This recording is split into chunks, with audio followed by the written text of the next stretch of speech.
Let's start our exploration on transformations of functions by looking at vertical shifting.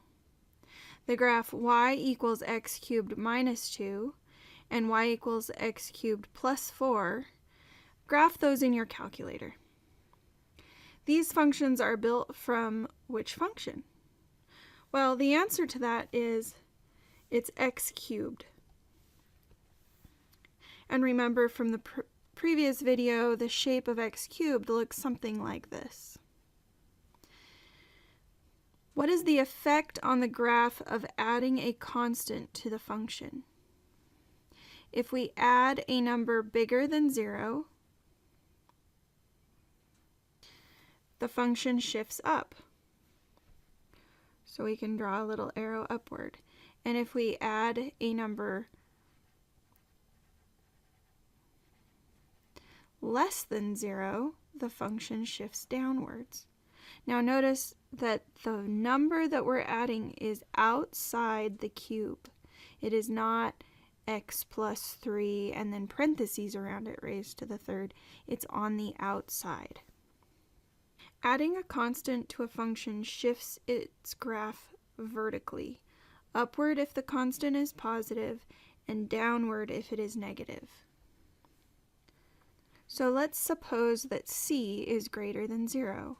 The graph of the function f of x plus c shifts the graph y equals f of x upward c units. Now if we have a graph of y equals f of x minus c, shift the graph of y equals f of x downwards c units. So remember, c greater than 0 means it is positive. So if we're subtracting, it shifts it down. And if we're adding a positive, it shifts it up. Use the graph of f of x equals the square root of x to sketch the graph of g of x equals the square root of x plus 2.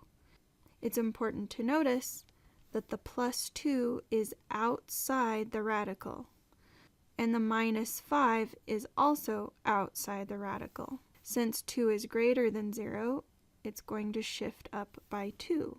Since negative 5 is less than 0, it's going to shift the function down by 5. We already know that at 0, an output would be 0 for the square root of x. At 1, the output is 1. At 4, the output is 2. At 9, the output is 3. This is the standard graph of the square root of x. If we wanted to graph x plus 2, we simply shift the whole thing up 2 units. So 0 went up to 2, 1 went up to 3, 2 went up to 4, and 3 went up to 5. And we can now connect the dots. So the blue function is the function g of x equals the square root of x plus 2. Now let's look at h of x. Again, the square root of x is 0 at 0, 1 at 1, input of 4, output of 2, 9, output of 3. That's the standard curve. Connecting the dots gives us f of x. And now let's graph h of x. H of x is shifting everything on the standard graph down 5. Down 1, 2, 3, 4, 5. So 0 is now at negative 5. 1 is now at negative 4.